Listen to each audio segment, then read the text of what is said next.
Eh bien, bonsoir à toutes et à tous. Bienvenue à cette conférence donnée par le grand historien Michel Pastoureau, qui nous fait donc l'honneur d'être ici.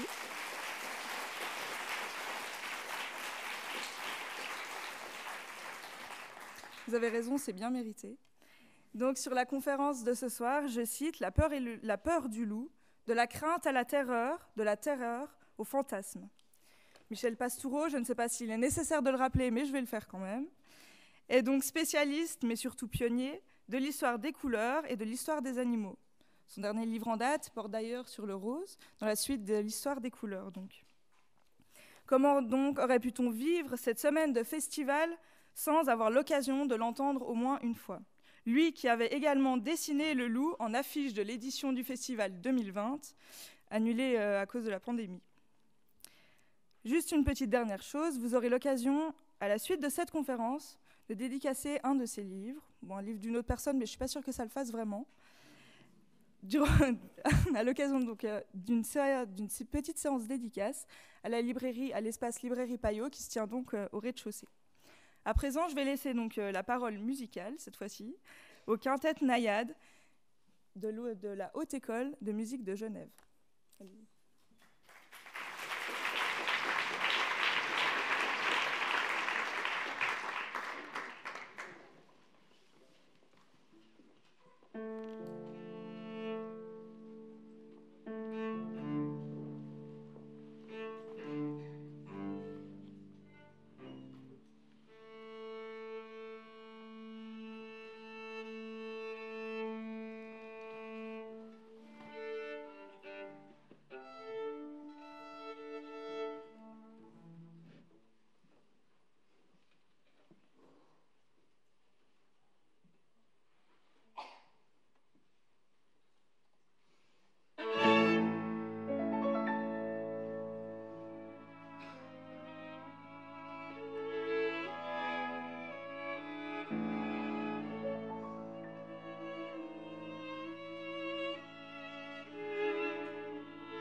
Merci infiniment pour cette très belle introduction musicale.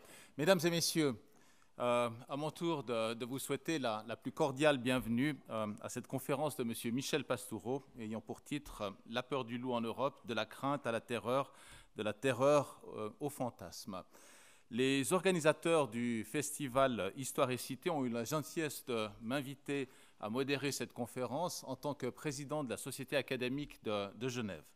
Et cette société a l'honneur de soutenir financièrement, mais aussi moralement et académiquement, avec d'autres, l'ensemble des événements de ce festival.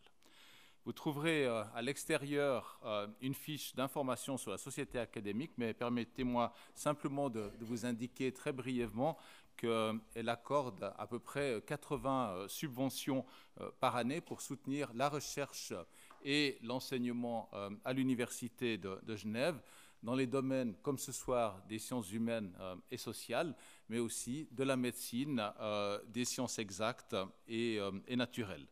Et donc, en ces temps où, dans certains pays, on est en train de supprimer le département de l'éducation, je ne peux que vous inciter à soutenir également ce type d'association. Mais il n'y a pas de doute, certainement, que vous n'êtes pas venu pour m'écouter moi, mais pour entendre Michel Pastoureau. Ça, c'est en tout cas une des rares certitudes que j'ai dans la vie, et en tout cas ce soir. Et franchement, si vous me permettez juste de compléter un tout petit peu le portrait qui a été fait tout à l'heure, on se sent tout petit lorsqu'on voit la biographie et la bibliographie de Michel Pastoureau, de notre conférencier de ce soir, qui a assez souvent été qualifié d'historien des couleurs, mais je dirais pas seulement d'historien des couleurs, et bien sûr qu'on va le voir ce soir. C'est bien sûr pleinement mérité, ce titre d'historien des couleurs, puisqu'il a consacré des livres qui portent tout simplement le nom de couleurs, bleu, rouge, rose pour le dernier, ou encore blanc et noir. Mais sa très riche biographie porte aussi sur les animaux. Et on notera par exemple un ouvrage consacré aux animaux célèbres ou aux bestiaires du Moyen-Âge, mais aussi à des animaux plus spécifiques comme le taureau, la baleine ou le corbeau. Et donc c'est vraiment ici une vision tout à fait complète qu'a cet archiviste paléographe ici, et il aime partager en réalité ses connaissances par de nombreuses conférences comme ce soir, mais aussi il a été directeur d'études à l'école pratique des hautes études ou encore enseignant à l'école du Louvre. Voilà, alors sans plus tarder, je vais lui laisser la parole parce que véritablement il a beaucoup de choses à nous dire, et je voudrais le remercier une fois encore infiniment au nom des organisateurs et de l'ensemble des différentes sociétés et autres fondations qui soutiennent ce festival. Véritablement de sa présence, M. Pastoureau. Merci beaucoup d'être parmi nous ce soir. Alors, il y aura tout d'abord une conférence, et puis ensuite, si on a un peu de temps, on consacrera, on vous donnera aussi la parole pour quelques questions. On est aussi conscient des limites physiologiques et d'hypoglycémie de certaines et de certains.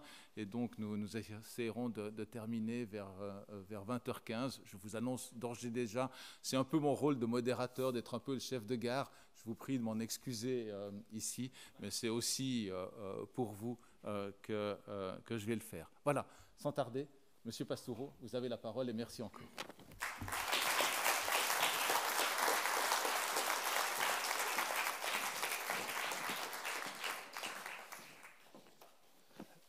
Merci, chers collègues. Bonsoir à toutes, bonsoir à tous. Merci d'être venus nombreux pour entendre parler du loup.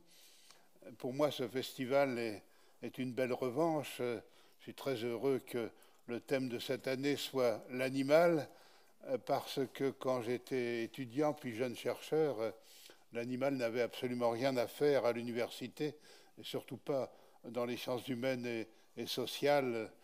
J'ai consacré ma thèse au bestiaire médiéval et j'ai eu beaucoup de mal à imposer un sujet ça ne semblait pas sérieux, ça semblait frivole.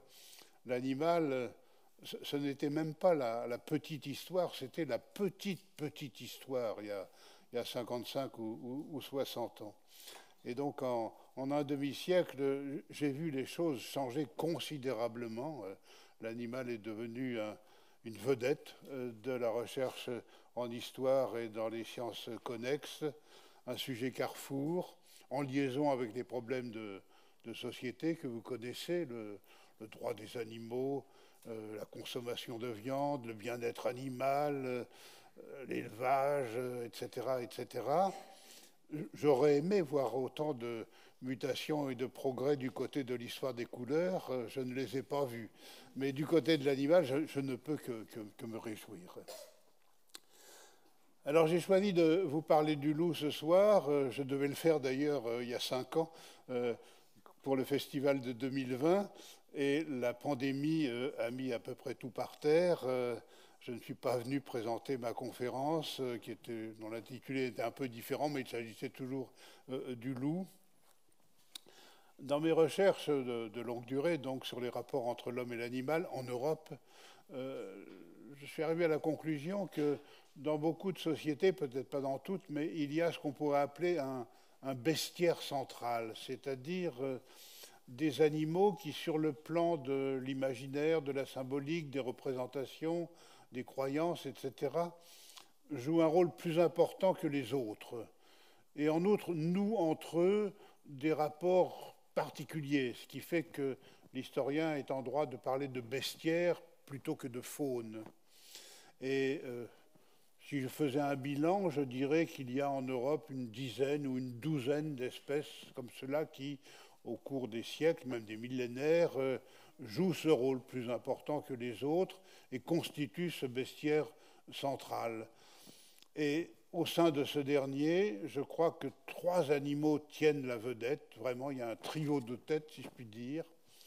L'ours, qui a été le roi des animaux pendant très longtemps, qui a été détrôné par le lion, un sujet sur lequel j'ai longuement travaillé autrefois. Le loup, dont je vais vous parler, et puis le corbeau, qui est l'animal que les auteurs de l'Antiquité considèrent comme le plus intelligent de tout le monde animal, et que les enquêtes, les tests, les expériences d'aujourd'hui confirment. Le corbeau est au niveau des grands singes, et pour pas mal de domaines, il devance les grands singes, et ça, Pline et d'autres le disent déjà dans l'Antiquité romaine. Bon, mais aujourd'hui, le sujet, c'est le loup, la peur du loup, qui nous laisse énormément de documents. Quand on veut travailler sur la peur du loup, on a tout ce qu'il faut, des textes et des images, parce que c'est un domaine où les choses ne sont pas immobiles ou ne vont pas toujours dans le même sens. Ça va, ça vient, la peur du loup dans les sociétés européennes. Il y a des périodes avec peur et des périodes sans peur ou avec moins de peur. Les Grecs et les Romains n'ont pas tellement peur du loup, et le loup ne semble pas s'attaquer fréquemment aux hommes, aux femmes, aux enfants. Il s'attaque aux troupeaux, au bétail. La peur du loup, elle devient générale après la chute de l'Empire romain, quand il n'y a plus de pouvoir central, quand la friche et la forêt regagnent du terrain. Là, pendant 3/4 de millénaire, on a vraiment peur de cet animal, et ça va durer jusqu'au-delà de l'an 1000. Puis, à partir du XIe siècle jusqu'au début du XIVe, on entre dans une phase où la peur du loup recule. Tout va mieux, bien sûr, expansion démographique, expansion économique, le climat est relativement stable. C'est pas un Moyen-Âge rose, mais ça n'en est pas très loin quand même par rapport à la période qui précède et par rapport à la période qui suit. Donc ce Moyen-Âge central voit reculer la peur du loup. Elle revient à partir du milieu du XIVe siècle, assez rapidement, un peu avant la peste, mais surtout après la peste, et elle va durer longtemps, jusqu'en plein XIXe siècle, voire jusqu'à la fin du XIXe siècle. Cette peur du loup, la cause première, mais pas la seule bien sûr, comme toujours, c'est le climat. ce climat qui se dégrade énormément à partir du début du XIVe siècle et qui entraîne toutes sortes de catastrophes dont l'Europe est victime. Les pluies ne tombent pas au bon moment, mauvaise récolte, épidémie, baisse de la démographie, guerre, famine, crise religieuse, crise politique, etc., etc., tout ce que vous connaissez. Et tout le monde connaît des troubles de toutes sortes, et notamment la faim. Les animaux sauvages ont faim à partir du milieu du XIVe siècle, et les loups s'approchent des villes et des villages. Ça va durer un certain temps, ça va s'atténuer, ça va revenir à l'époque de la guerre de 30 ans. La guerre de 30 ans, c'est vraiment une des plus grandes catastrophes qui ait touché l'Europe dans la première moitié du XVIIe siècle. Ça va continuer jusqu'au début du XVIIIe siècle, une petite accalmie, puis ça va revenir. Bref, il faut attendre à la fin du XIXe siècle, je vais vous montrer tout cela en images, pour que la peur du loup recule, et qu'on arrive à la situation que vous connaissez avec ces peurs totalement fantasmées.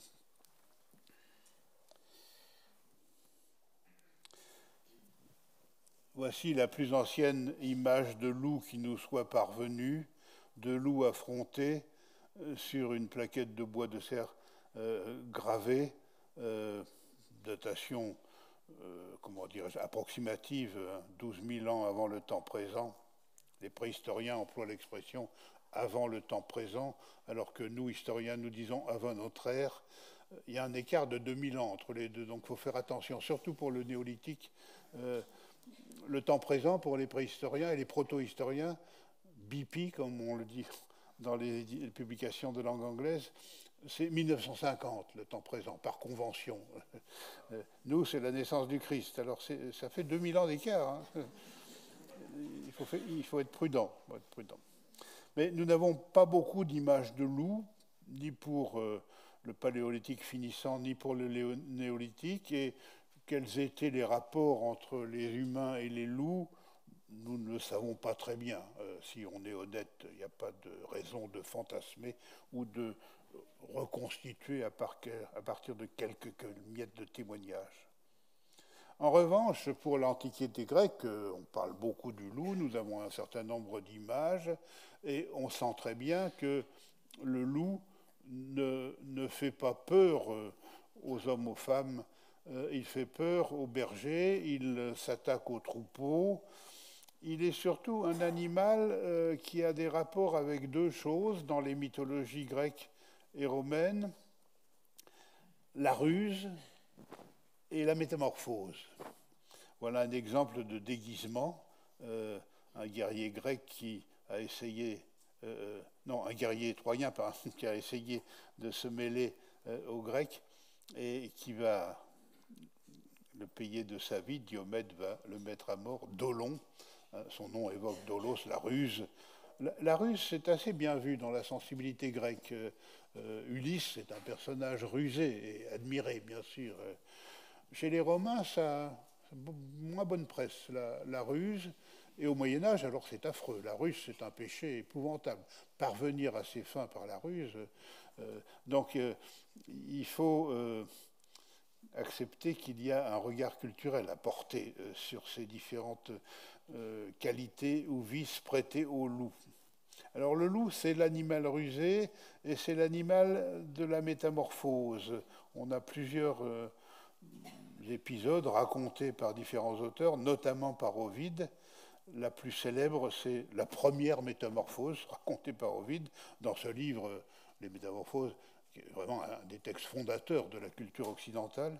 La première métamorphose, c'est l'histoire d'un roi d'Arcadie, Lycaon, porte un nom qui évoque le loup, qui, invitant Zeus à un repas, lui a servi de la chair d'un enfant.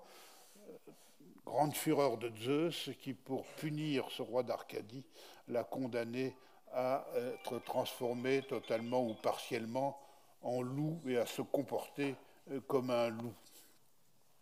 On a d'autres histoires semblables tout au long des récits mythologiques et même au-delà. Chez les Romains, on parle peut-être plus fréquemment de la louve que du loup.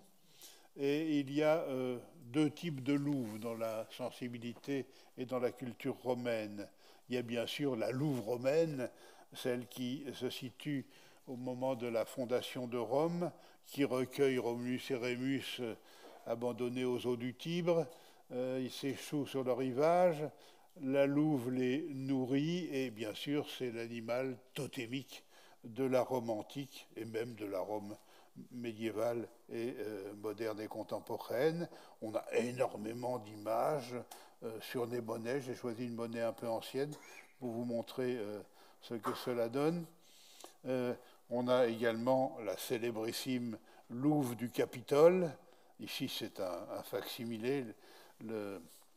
L'original, difficile à dater, se trouve au musée capitolin. L'original n'avait pas les deux jumeaux en train d'être allaités par la louve. Il est probable que ces jumeaux ont été ajoutés au XVe siècle. Il est même possible que l'exemplaire que nous avons conservé ne soit pas un original romain, mais une copie médiévale peut-être du XIIe ou du début du XIIIe siècle. Les spécialistes en débattent. En tout cas, ça, c'est la bonne louve. Et puis, il y a une autre louve dans la culture romaine, c'est celle qui est remplie de vices, mais le principal, c'est la luxure. C'est l'animal sexuel.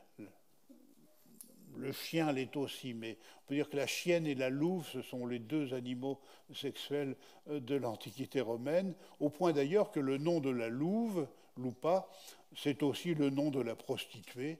Ça a donné d'ailleurs le français moderne, lupanar, hein, l'endroit de débauche, l'endroit où on va rencontrer des prostituées. Un beau document, hein, comme toujours, la langue dit énormément de choses à l'historien. C'est pour ça que j'ai toujours conseillé dans ma carrière de professeur, quel que soit le sujet étudié, de commencer par l'histoire des mots. Ça assoit beaucoup, beaucoup d'idées, quel que soit le sujet. Alors les Romains n'ont pas peur du loup, mais en revanche, ils cherchent à l'éloigner des troupeaux. Les Romains, ce sont en grande partie des pasteurs et des agriculteurs, et naturellement, les loups s'attaquent aux troupeaux, ils mangent des chèvres, ils mangent des brebis et des moutons, et on a de nombreuses images, notamment des mosaïques, qui nous montrent que ça fait presque partie de la vie quotidienne. Mais on n'a jamais, pas une seule image, ni même pas de récit qui nous raconterait qu'un loup a dévoré soit un enfant, soit une femme, soit un homme. Il faut attendre la période médiévale pour avoir soit des images, soit des documents écrits, soit des traditions s'exprimant par d'autres vecteurs qui présentent le loup comme un ennemi des êtres humains. Mais comme je le disais, c'est propre au Haut Moyen-Âge, moment où, bien sûr, l'autorité centrale a disparu, la parcellisation est générale en Europe, et puis les routes ne sont plus ce qu'elles étaient, on se déplace moins, la friche regagne du terrain, les loups s'approchent beaucoup plus des habitations, et alors ils sont à la fois redoutés et parfois admirés. C'est le cas, mais c'est peut-être un héritage antérieur, dans les cultures celtes et dans les cultures germano-scandinaves.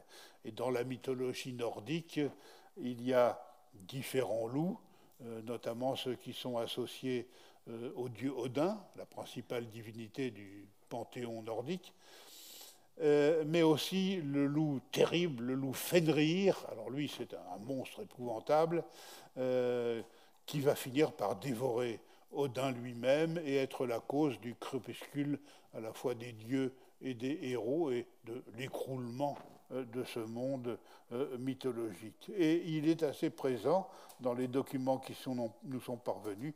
Vous le voyez ici sur deux documents. Le plus ancien, c'est la pierre runique, bien sûr. L'autre, c'est un manuscrit de l'époque moderne, mais qui copie peut-être un document qui est plus ancien. différentes versions existent pour expliquer comment on a réussi quand même à mettre fin au ravage et à la cruauté de ce loup Fenrir, qui est à la fois redouté et admiré. Les peuples du Nord vouent une sorte de culte aux animaux invincibles, notamment à l'ours, qui est le roi des animaux dans toute l'Europe du Nord, et on cherche à imiter la force de ces animaux. C'est l'image suivante. Les guerriers d'Odin, dans ce monde germano-scandinave païen, aiment se déguiser dans ces bêtes invincibles, soit en loup, soit en ours, avec des rituels qui, par la suite, parce qu'ils vont durer longtemps, parfois jusqu'au-delà de l'an 1000, vont effrayer totalement l'Église médiévale chrétienne, soit avant de partir au combat, manger de la chair d'ours ou de loup, ou boire du sang d'ours ou de loup pour s'investir des forces de l'animal, partir nu au combat vêtu d'une peau de loup ou d'une peau d'ours, c'est ce que semble montrer cette plaque métallique avec le personnage qui est sur notre droite. On a l'impression que c'est un de ces guerriers, guerriers loups, guerriers d'Odin loup, ils sont de deux sortes, ou loup ou ours, et c'est ce que l'image semble montrer. Ils sont à la fois enragés et invincibles. Et ça dure longtemps.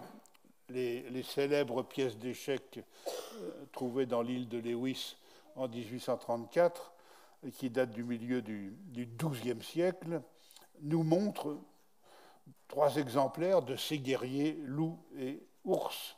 Il y a un loup et 2 ours. Ce sont peut-être parmi les objets les plus célèbres que le Moyen-Âge nous a laissés. Et il y a encore trace donc de ces guerriers enragés, tellement enragés qu'ils mordent leur bouclier avant de partir au combat. C'est ce que montre cette image. Là, il y en a 3 au British Museum et 2 au Musée national d'Écosse à Édimbourg. Et on est là en pleine Scandinavie chrétienne. Ces pièces en ivoire de Morse datent au plus tôt de 1140-1150. Période pendant laquelle on entre dans une phase où le loup est beaucoup moins redouté, beaucoup moins admiré, donc c'est un reliquat de tradition nettement plus ancienne, et on va même parfois le ridiculiser. C'est le cas du roman de Renard, qui est un véritable laboratoire pour l'historien médiéviste qui s'intéresse aux animaux. Le roman de Renard, c'est un champ d'enquête infini. Donc il faut absolument se pencher dessus. Et contrairement à ce qu'on a longtemps cru, ça n'a absolument rien d'une littérature populaire. C'est de la littérature savante, et même parfois hyper savante. C'est pas parce qu'il y a des grossièretés que c'est populaire. Non. C'est une littérature de clercs qui s'adresse d'abord à d'autres clercs, mais qui s'appuie sur un certain nombre de traditions orales. Et alors, le loup, qui est une des 2 vedettes du roman, évidemment, c'est un personnage ridicule. Isengrin est constamment dupé, trompé, bafoué par le goupil, par Renard, mais aussi moqué par les autres animaux. Il est orgueilleux, il est vantard, il est maladroit, et il est constamment puni. On peut se demander si la mise en scène d'un tel loup, c'est un moyen d'éradiquer la peur du loup. Mais je ne crois pas. Je crois que nous sommes dans une période où on n'a pas peur du loup, on n'a plus peur du loup, et on en profite pour ridiculiser, il n'y a pas d'autre mot, cet animal. On fait d'ailleurs la même chose avec l'ours. L'ours du roman de Renard, il n'est pas aussi méchant et cruel qu'Isengrin, mais il est totalement ridicule. Et il est en train de perdre son titre de roi des animaux. Il l'a déjà perdu d'ailleurs, puisque dans le roman de Renard, c'est le lion qui est le roi des animaux, noble, et c'est tout nouveau. C'est tout nouveau. L'affaire a été longue.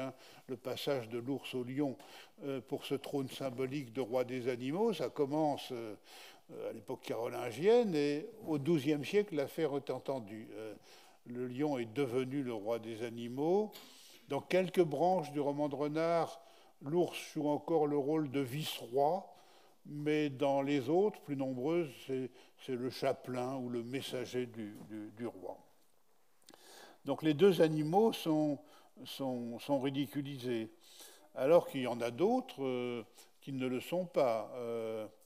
Le chat, par exemple, c'est le seul animal qui se montre encore plus rusé que renard.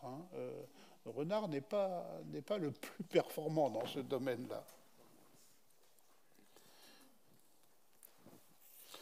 Les images ne sont pas en reste, qui nous montrent, comme ici, un combat entre renard et isengrin, une joute symbolique, bien sûr. C'est renard qui gagne, il est sur notre gauche. Et puis en haut, une image qui correspond à un épisode, plutôt deux épisodes, puisqu'on le trouve dans deux branches du roman de Renard.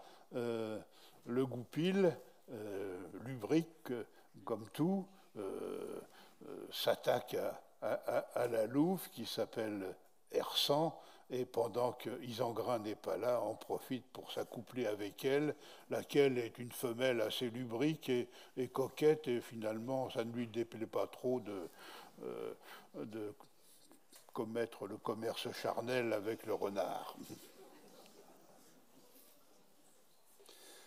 Une autre stratégie ou un autre témoignage qui nous montre que l'on a moins peur du loup dans ce Moyen-Âge central, c'est du côté de la géographie qu'on va le trouver. Des récits qui nous expliquent que le saint, c'est-à-dire l'homme de Dieu, est plus fort que la plus cruelle ou la plus forte des belles sauvages. On a des histoires cousines, soit contre l'ours, soit contre le loup. C'est un peu toujours les mêmes schémas. Un saint part en voyage, une mule porte les bagages, arrive un loup qui dévore la mule, le saint oblige le loup à porter les bagages à la place de la mule, ou bien l'ours, si c'est un ours. Un saint est en train de labourer, un bœuf tire la charrue, arrive un loup qui mange le bœuf, eh bien le saint oblige le loup a tiré la charrue à la place du bœuf qu'il a dévoré. Le saint est plus fort que la bête sauvage. Dans la légende de Saint François d'Assise, il y a un épisode resté célébrissime, le loup de Gubbio, petite ville d'Ombrie à la limite de la Toscane. Un loup terrifiant terrorisait toute la contrée, et notamment la ville de Gubbio. Arrive François d'Assise qui passait par là, il se met à parler au loup, il l'appelle frère loup, puisque Saint François d'Assise est connu pour considérer les animaux comme ses frères et ses sœurs, ce faisant d'ailleurs François, mais aussi toute la sensibilité franciscaine, puisque Antoine de Padoue fait la même chose. C'est dans la filiation de Saint Paul et de tout le courant paulinien du Moyen-Âge qui considère que les animaux sont enfants de Dieu. Ça a des conséquences d'assez longue durée. Donc François parle au loup, lui explique qu'on sait bien qu'il a faim, mais les habitants de Gubbio vont le nourrir régulièrement. Le loup se calme, accepte le marché, les habitants de Gubbio le nourrissent, le loup devient l'emblème et le totem de la ville, on le voit encore aujourd'hui dans les armoiries de la ville. Ce dessin n'est pas très beau, mais ça remonte donc au XIVe siècle. Le loup, emblème de la cité de Gubbio. Et puis pour ce Moyen-Âge central, on a aussi des textes assez nombreux, des bestiaires, des encyclopédies, à consulter en priorité quand on est historien des animaux, surtout les bestiaires latins. Alors là, le portrait qu'il dresse du loup au XIIe et XIIIe siècle, c'est un portrait à charge. Terrible. Je vous ai mis la liste des vices qu'on lui attribue. J'aurais pu allonger la liste d'ailleurs. Je les ai mis à peu près en ordre de fréquence, mais bon, c'est approximatif. Mais enfin, les 7 péchés capitaux sont quasiment là, mais il y en a d'autres. Donc ça ne nous étonne pas, la voracité, le loup a toujours faim. On lui reproche de manger des brebis plus qu'il n'en a besoin pour se nourrir, ou d'en tuer plus qu'il n'en mange. Ça, c'est vraiment de la cruauté. Il y a la ruse dont j'ai déjà parlé. On le reproche d'être lâche parce que le loup attaque rarement tout seul, mais souvent en meute. Et ça n'est vraiment pas bien. La luxure, j'en ai parlé, l'orgueil, la saleté, l'impiété, la stupidité aussi. Il y a pas mal de bestiaires qui soulignent que le loup n'est pas très malin et qu'on peut en venir à bout par ruse. Jamais on dira ça à l'époque moderne. Hein. C'est vraiment quelque chose du Moyen-Âge central. Ce qu'on trouve aussi beaucoup dans les bestiaires et dans les encyclopédies, ce sont les rapports entre le loup et la vue. Tous les auteurs insistent sur la qualité du regard du loup et naturellement la façon dont il voit la nuit, ce qui est un grand péché. Voir dans les ténèbres, ce n'est pas digne d'un bon chrétien. C'est une espèce de tricherie. Ça prouve qu'il est une créature du diable, comme tous les animaux qui voient la nuit. C'est le cas du renard, c'est le cas du chat, c'est le cas de la chouette et de quelques autres. Mais il y a pas mal d'histoires autour du regard de loup dans les bestiaires et de l'encyclopédie. La miniature qui est là est empruntée à un manuscrit du Bestiaire d'amour de Richard de Fournival, un des plus beaux textes en ancien français du XIIIe siècle, sinon le plus beau. C'est un texte absolument magnifique. Mais il raconte quelque chose qu'on trouve dans tous les bestiaires. Si un homme ou une femme rencontre un loup et que l'homme ou la femme voit le loup le premier, il ne se passera rien. En revanche, si c'est l'inverse, si c'est le loup qui voit l'homme ou la femme le premier, alors là, l'homme ou la femme va être paralysé et le loup va dévorer cet homme ou cette femme. Donc un problème de vue, de regard, constamment souligné, peut remonter très haut. Hein. Les noms mêmes du loup, en grec et en latin, se rattachent à des familles de mots qui évoquent toujours soit la vue, soit plus encore la lumière. Mais ça a des conséquences de longue durée. Vous voyez, j'ai mis en bas un tableau du XVIIIe siècle pour vous montrer le loup, hein, l'objet loup, c'est-à-dire le masque qui permet de voir sans être vu ou sans être reconnu. Hein, c'est un succès d'année de ce que je viens de raconter.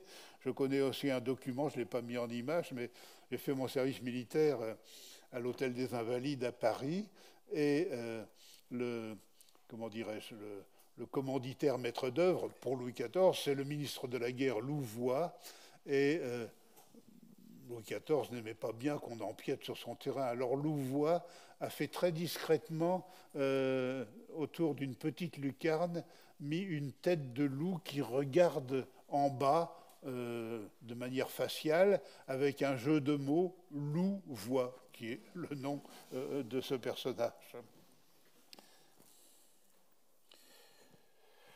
Ça n'empêche pas les documents médiévaux de respecter les traditions, de souligner la cruauté du loup.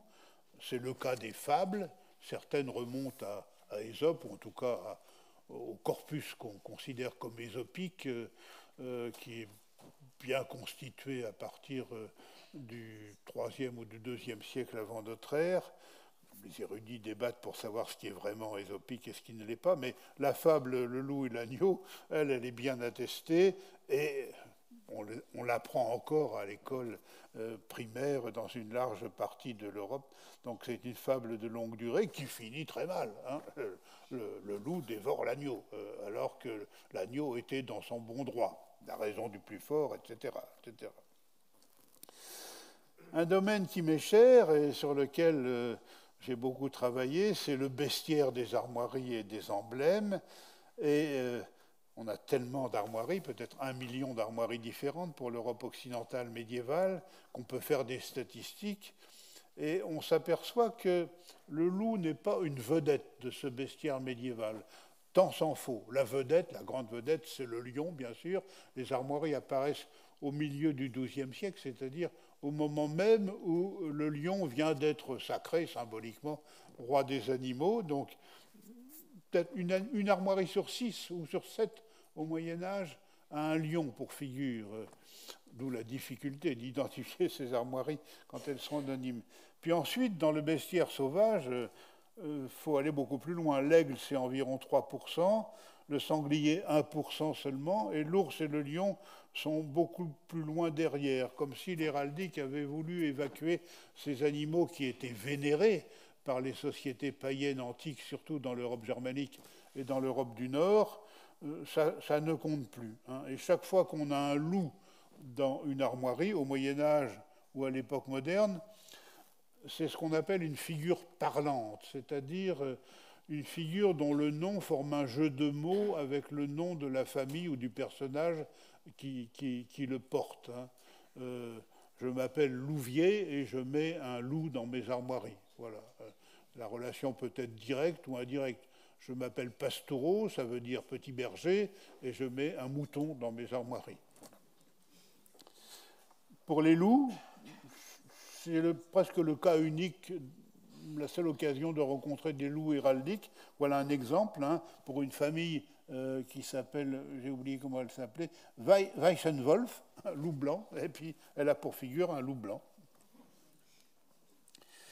Alors, ce qui fait peur aux hommes et aux femmes du Moyen-Âge central et surtout de la fin du Moyen-Âge, c'est la légende des loups-garous, c'est-à-dire ces humains qui, à la suite soit d'un mauvais complot contre eux, soit d'une intervention du diable, soit d'un pacte qu'ils ont conclu avec le diable, certaines nuits se transforment en créatures lupines, en homme mi-loup, en être mi-loup, mi-homme, ou bien en loup total, et se livrent à des exactions de toutes sortes. Ça existe déjà dans l'Antiquité gréco-romaine, mais relativement timidement. Je vous ai mis un exemple là à gauche. C'est discret pendant le Haut Moyen-Âge, mais ça revient en force au XIIe siècle et surtout au XIIIe siècle. On a pas mal de témoignages écrits. On a notamment un recueil de contes, de laits, de fables aussi de Marie de France, poétesse qui n'a sans doute jamais existé, avec l'histoire d'un homme qui est victime à la fois d'un mauvais sort et de la méchanceté de sa femme qui commet le péché de chair avec un être plus jeune, un écuyer. Et alors, la tradition veut que c'est en quittant leurs vêtements que ces personnages humains deviennent loups certaines nuits. Et c'est en retrouvant leurs vêtements qu'ils reprennent apparence humaine. Et alors, bien sûr, les ennemis du dit personnage cachent les vêtements. C'est ce que raconte Marie de France dans ce lait. Et le personnage est condamné à rester loup, soit toute sa vie, soit jusqu'à ce qu'une action ou un miracle fait qu'il retrouve ses vêtements. Et ces légendes traversent toute l'époque moderne. On en a encore des témoignages littéraires ou artistiques au XIXe siècle. Voici une jolie gravure due au fils de George Sand, un graveur d'immense talent, qui était l'élève d'Eugène Delacroix, qui était ami de sa mère. Et on a conservé 2 lettres de Delacroix qui écrit à George Sand « Maurice devrait travailler davantage ». Mais il avait beaucoup de talent comme graveur. Il illustrait les ouvrages de sa mère. Et dans leur Berry, dans la province de Berry, au milieu du XIXe siècle, il y a encore des légendes de loups-garous qui se réunissent la nuit près des cimetières en attendant de retrouver leurs vêtements. La chasse aux loups, les battues organisées sont aussi des documents sur lesquels l'historien peut s'appuyer. Les offices de louveterie, ou ce qui en tient lieu, apparaissent à l'époque carolingienne dans différents endroits d'Europe, sont peu actifs à l'époque féodale, mais redeviennent très actifs à la fin du Moyen-Âge et à l'époque moderne, signe que le loup est redevenu dangereux et s'approche beaucoup plus près des habitations. C'est le cas tout au long du XVe siècle. Hein. On est entré dans la grande phase climatique effroyable, crise de toutes sortes, guerre civile, famine, pouvoir politique défaillant, plus tard crise religieuse. Ça va durer dans la majeure partie de l'Europe. Et donc texte et images nous montrent comment les loups, ce qu'on ne voyait jamais, ou très rarement au Moyen-Âge central, s'attaquent aux populations. Soit les loups véritables, soit les loups-garous, mais souvent les loups véritables. La gravure du XVe et du XVIe siècle en montre un certain nombre d'exemples.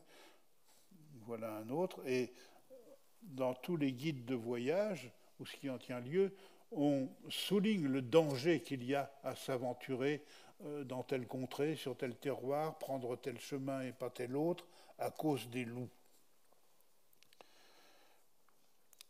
Avant même l'affaire de la bête du Gévaudan, qui date du XVIIIe siècle et qui est célébrissime, il y a eu d'autres affaires de bêtes lupines, mais pas tout à fait lupines, un peu monstrueuses sur les bords, on ne sait pas très bien.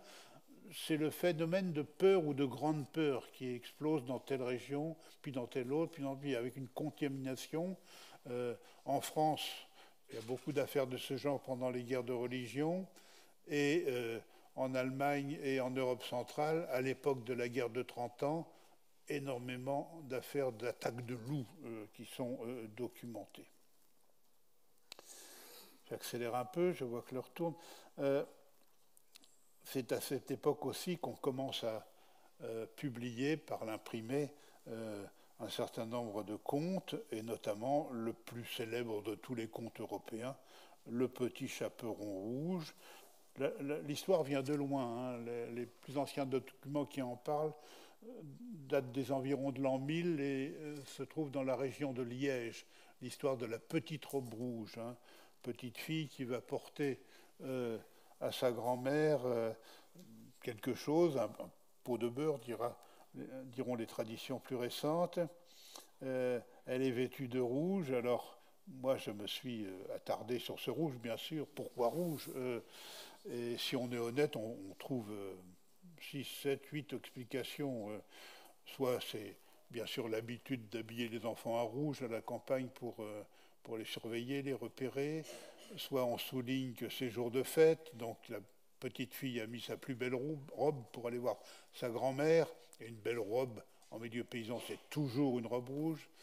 Soit, comme le disent les versions les plus anciennes du conte, on est le jour de la Pentecôte. La Pentecôte, c'est la fête chrétienne entièrement vouée au rouge. Soit on convoque la psychanalyse, c'est ce qu'ont fait Bettelheim et d'autres, de temps quelque peu anachronique, et racontant que, en fait, la petite fille, c'est ce que montre l'image suivante, la petite fille a très envie de se retrouver dans le lit avec le loup, parce qu'elle est pubère ou prépubère, et c'est le rouge de la sexualité. Ça me semble complètement anachronique.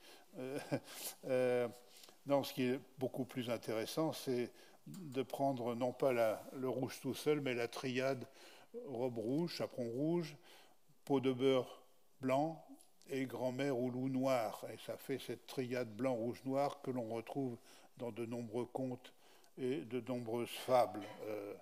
Le corbeau et le renard, par exemple. Un oiseau noir lâche un fromage blanc qu'un renard rouge récupère au sol, ou Blanche-Neige, une jeune fille blanche comme la neige, reçoit une pomme empoisonnée rouge de la main d'une marâtre sorcière vêtue de noir, etc. On retrouve ça constamment et on comprend mieux les structures narratives du conte. Vient la grande affaire de la bête du Gévaudan, alors qui frappe une petite région de la France, le Gévaudan, c'est-à-dire dans le sud du Massif central, pendant 4 années. Vous connaissez l'histoire aussi bien que moi, cette bête effroyable qu'on n'arrive pas très bien à nommer, est-ce un loup, pas un loup, terrorise toute la région, s'attaque non pas aux animaux mais aux bergères, aux adultes parfois, aux jeunes garçons, plus rarement au bétail, particulièrement sanguinaire, et surtout elle a le don d'ubiquité.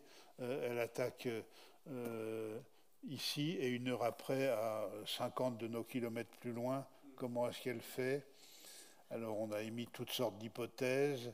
On a, dès l'époque même de l'affaire, enquêté. On n'a pas vraiment su de quoi il s'agissait. Les fantasmes ont circulé à grand train. On a des images, on a des textes, on a des extraits de la presse. Aujourd'hui, on ne sait toujours pas. On pense que des humains sont derrière cette histoire, qu'il y a plusieurs de bêtes, que c'était probablement vraiment des loups. Mais on n'en est pas tout à fait sûr. Mais ce n'est pas très important. Le plus important pour l'historien dans cette histoire, et c'est vraiment spectaculaire, c'est la circulation des nouvelles. C'est-à-dire que la bête attaque en Gévaudan un après-midi.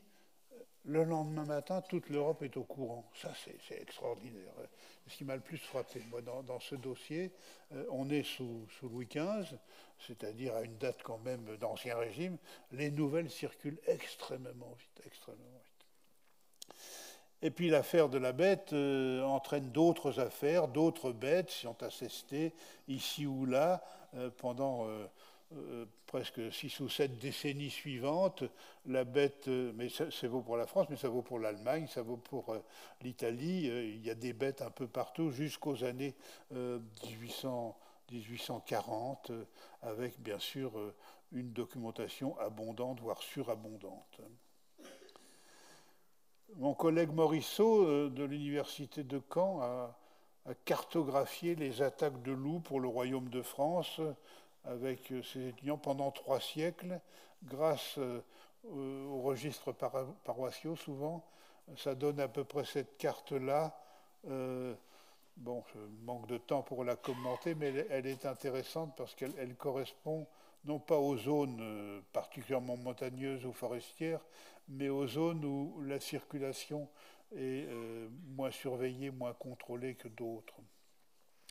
Cette peur de loup, donc, elle dure tout au long du XIXe siècle encore, s'atténue un peu, bien sûr, mais vraiment ce qui l'arrête, c'est la découverte du vaccin contre la rage par Pasteur et sa mise au point en 1885.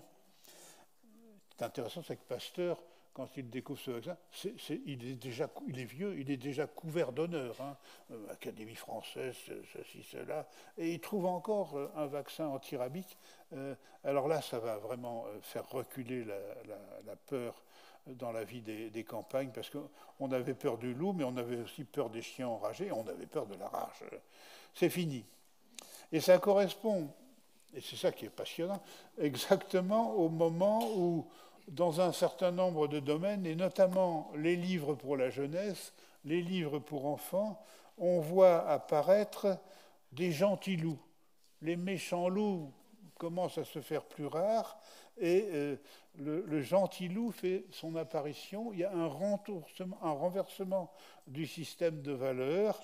Alors, c'est chez Kipling, bien sûr, mais c'est aussi chez Jack London, par exemple, Cro-Blanc ou L'Appel de la forêt. On est au tout début du XXe siècle. Ce sont des animaux sympathiques. On se met à réécrire un certain nombre d'histoires. Le grand méchant loup et les 3 petits cochons devient les 3 méchants petits cochons et le grand gentil loup, ou le 3 petits loups et les grands méchants cochons. Hein, donc on réécrire les contes. Ce sont des bons documents pour l'historien de la culture et des systèmes de valeurs. Et puis, on met en scène des loups tout à fait étonnants. Tex Avery, avec son fameux dessin animé, je crois que c'est 43, oui, 43, la première version, si je puis dire. Un loup qui n'est pas tellement antipathique, mais il est lubrique et assez stupide, et alors d'une lubricité telle qu'il s'attaque aussi bien aux jeunes femmes, elle est aussi un peu lubrique, et qu'aux grands-mères, mais quand il s'attaque à la grand-mère du petit chaperon rouge, il tombe sur une femme qui est encore plus lubrique que lui, et ça l'effraie. Et puis, et je vais terminer par là, pour qui se promène aujourd'hui dans une librairie au rayon des livres pour enfants ou dans un grand magasin au rayon des jouets, verra que le loup est une des vedettes, sinon la vedette du bestiaire pour enfants. Dans le livre, c'est typique. Hein, ce n'est plus l'ours, ce n'est plus le cochon. La vedette du livre animal du livre pour enfants, c'est le loup, ou le loup et la baleine. Deux animaux qui terrifiaient pendant des siècles et des siècles sont devenus les plus sympathiques. Et en même temps, les emblèmes de la planète à sauver. Très, très intéressant. Et puis j'évoque par deux images les problèmes que vous connaissez, les polémiques autour de la réintroduction. Le loup s'est réintroduit tout seul, hein, on ne l'a pas réintroduit. Et sa circulation en Suisse, voilà ce que ça donne. La carte est déjà un peu ancienne, j'en avais aussi pour la France, et les polémiques qui vont avec, opposant les bergers et les écologistes. Je suis incompétent pour trancher. Quelquefois, on m'a demandé de le faire, c'était embêtant. Mais en tant qu'historien, je vois bien que les deux camps sont absolument irréconciliables et un peu déraisonnables tous les deux. Reprocher au loup de manger des brebis, le loup a toujours mangé des brebis, donc c'est lui reprocher d'être un loup, au fond.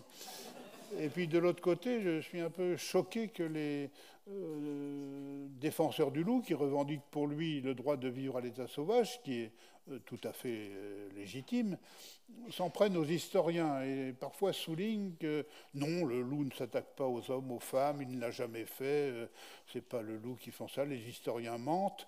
Alors ça me choque énormément, parce que bien sûr que ça a existé, et ça met en valeur un courant de pensée qui va grandissant et qui m'inquiète, c'est-à-dire on ne comprend plus que le passé est le passé. On croit naïvement que les campagnes de 2025, ce sont les mêmes que celles du XVIIe et du XVIIIe siècle, que les loups d'aujourd'hui sont les mêmes que les loups d'autrefois. Il y a 50 ans, jamais personne n'aurait pensé ça. Aujourd'hui, le grand public, ma foi, le passé, ça n'existe pas, ou il faut le réécrire, ou en tout cas, on projette dans le passé nos connaissances, nos valeurs, nos morales. Et comment dire, quand on est historien, c'est assez douloureux de voir ça. Merci à tout le monde.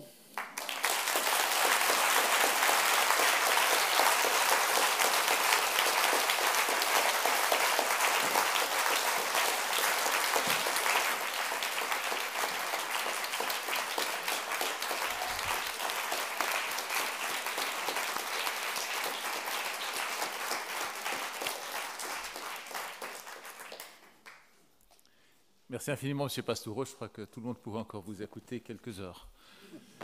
J'ai essayé de tenir le délai. Je sais, et je m'en excuse de vous imposer ces contraintes horaires. Alors, on a quelques minutes pour des questions. On a 2 micros. Alors, si vous me faites signe, je peux vous donner la parole. Voilà, très bien. Merci. Oui, bonjour. Au risque de m'écarter un peu du sujet, j'aurais voulu revenir sur une thématique que vous abordez à plusieurs reprises, celle du passage de l'ours au lion comme animal de la royauté. Alors vous avez bien situé ce basculement vers le XIe siècle de mémoire. Est-ce que vous pourriez nous donner quelques hypothèses d'éléments de réponse qui pourraient expliquer ce changement de paradigme? Oui, c'est une affaire de longue durée, hein. Ça dure de l'époque mérovingienne ou carolingienne jusqu'au XIIe siècle. Hein. Donc ça prend 5 ou 6 siècles, le remplacement de l'ours par le lion sur le trône symbolique de roi des animaux. Et, comment dirais-je, l'instigateur de cette lutte, c'est l'Église, bien sûr, l'Église médiévale, qui constate qu'en pleine terre chrétienne, jusqu'à des dates avancées, il y a des cultes de l'ours, des cultes païens de l'ours, qui font encore concurrence à la religion du Christ. Donc il faut absolument éradiquer ces cultes, comme il faut éradiquer les cultes des sources, des pierres, etc. Et donc, en Germanie et dans le monde scandinave, mais dans le monde celtique aussi, ça dure longtemps, cette vénération de l'ours. Donc l'Église utilise plusieurs stratégies pour le faire descendre de son trône. d'une part, tuer le maximum d'ours physiquement. Il y a des énormes battues, notamment en Saxe et en Thuringe. Deuxièmement, comme je l'ai dit, utiliser la géographie pour montrer que le saint, l'homme de Dieu, est plus fort que la plus forte des bêtes sauvages. Donc les histoires que j'ai racontées pour le loup, on va les raconter aussi pour l'ours. Saint Corbinien, le grand apôtre de la Bavière, va à Rome avec... c'est un âne, lui, je crois. C'est un ours qui survient, qui mange l'âne du saint, alors que l'âne portait les bagages. Eh bien, le saint oblige l'ours à porter les bagages à sa place. Donc, toujours les mêmes schémas. La troisième stratégie, c'est d'inclure l'ours dans le bestiaire du diable et de lui faire tomber dessus un certain nombre de vices, si possible le plus grand nombre. Alors, l'ours est paresseux, il dort une partie de l'année, il est goinfre, le vice de Goula, qui est beaucoup plus que la gourmandise. Il est stupide, il est trompé par les autres animaux. Qu'est-ce qu'on lui reproche encore? Il se met en colère très facilement, ira. Il y a au fond que l'orgueil qu'on ne lui reconnaît pas. Et puis, on va... Alors que l'Église est totalement hostile au spectacle d'animaux, pendant très longtemps, l'Église médiévale condamne ces spectacles, elle va avoir une certaine tolérance pour l'ours et pour ces montreurs d'ours qui se déplacent de foire en foire et de marché en marché, parce que ça contribue à transformer l'ancien roi des animaux en une bête de cirque. Alors ça, c'est bien, ça le dévalorise complètement. Et donc, au tournant des XIIe, XIIIe siècles, l'affaire est entendue, l'ours n'est plus le roi des animaux. Autrefois, le plus beau cadeau qu'un roi pouvait faire à un autre roi, c'était d'offrir un ours pour sa ménagerie. À partir du XIIIe siècle, ça n'a plus d'intérêt, sauf si c'est un ours blanc qu'offre le roi de Norvège. Alors ça, c'est un curiosum. Donc oui, on le voit disparaître de l'Arche de Noé. C'est un magnifique document, l'iconographie de l'Arche de Noé, pour étudier les animaux de l'époque paléochrétienne jusqu'au livre pour enfants d'aujourd'hui. Comme il n'y a pas assez de place pour mettre en scène beaucoup d'animaux, quels sont les animaux qui sont présents dans l'arche? C'est une sélection qui est culturelle à chaque fois. Et pour l'historien, c'est un document exceptionnel. Et puis, la chasse à l'ours, qui était la grande chasse, parce qu'il y a combat à pied avec le chasseur, avec échange de souffle, échange de sang parfois. C'était une véritable guerre. C'est horrible pour l'Église. Alors elle impose, mais elle a eu du mal. La chasse au cerf, qui est une chasse à court, le cerf fuit et on le poursuit, donc il n'y a plus de contact entre l'homme et la bête. Bref, tout ça, ce sont des témoignages qui aident à dater, peut-être décennie par décennie, cette dévalorisation de l'ours. Et donc, à la fin du Moyen-Âge et à l'époque moderne, c'est devenu un animal totalement dégradé, sauf exception. Il y avait, pardon, excusez-moi, on va rester avec le loup parce qu'il y avait, on est dans les bois et donc il y avait une forêt de mains qui s'est levée ici pour des questions. Si c'est sur le loup, voilà. Merci infiniment, Monsieur Pastoreau, pour cet exposé. Vous avez relevé au début de votre présentation les raisons socio-économiques et climatique derrière le regain de la peur du loup au moment de la chute de l'Empire romain dans sa partie occidentale, liée justement à la chute entre guillemets de la civilisation. Et je voulais vous demander si il existait selon vous un lien entre la déferlante turcique incarnée par les Huns qui vénèrent les loups, Attila vénère les loups, etc. En tout cas dans l'image des Romains christianisés, et le regain de la peur du loup à cette époque-là où les Huns arrivent en Europe. Ça n'est pas complètement étranger, mais ça n'est qu'un petit dossier parmi beaucoup d'autres. On en est revenu dans l'historiographie sur les invasions uniques et le rôle joué par Attila ses compagnons. Il a été romanisé assez tôt, Attila. Mais on est dans un contexte, bien sûr, de crise générale du pouvoir central, de troubles de toutes sortes.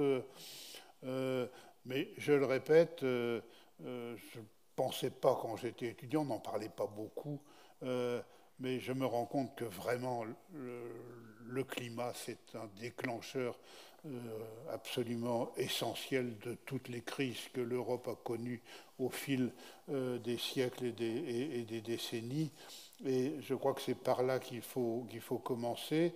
Alors, on n'a pas trop de documents précis pour le 5e siècle et le début du 6e, mais on en a énormément pour le 14e siècle. La grande crise climatique du 14e siècle, c'est le début d'une longue phase, et ça explique pas tout, mais vraiment beaucoup de choses.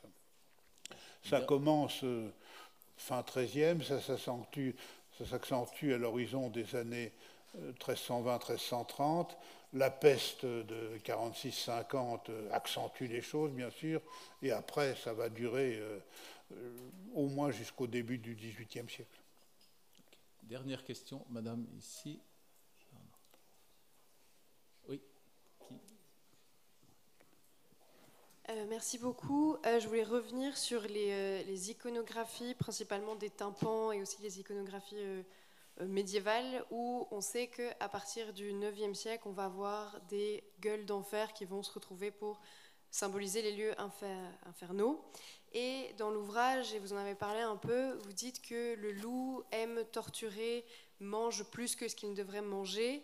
Et vous précisez dans votre livre, à l'image du diable qui torture les humains avant de les précipiter dans la gueule d'enfer.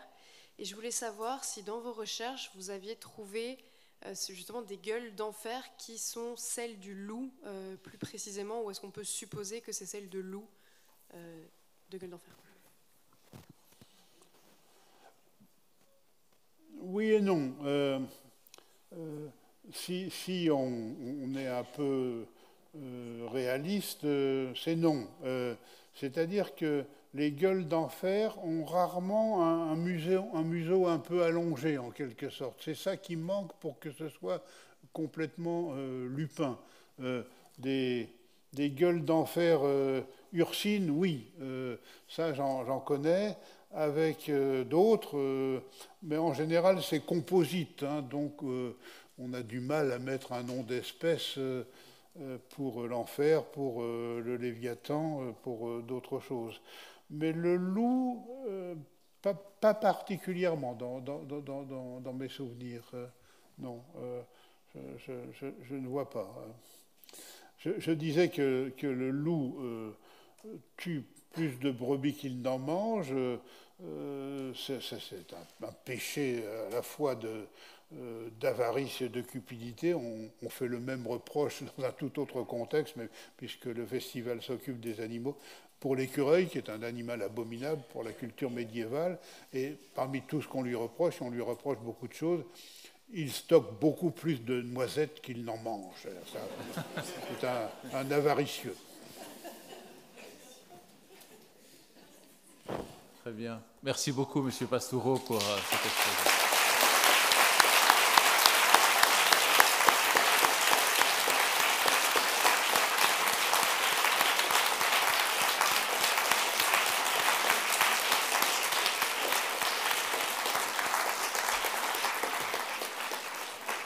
Je suis conscient d'avoir frustré beaucoup d'entre vous. Si vous êtes vraiment frustrés, la semaine prochaine, sauf erreur, M. Pastoureau fait une présentation sur son dernier livre, Rose, à la Société de lecture. Donc vous voyez, vous pouvez chaque semaine écouter M. Pastoureau, et je suis sûr que ça sera avec un grand plaisir sur un autre thème en plus. Une excellente soirée et merci encore.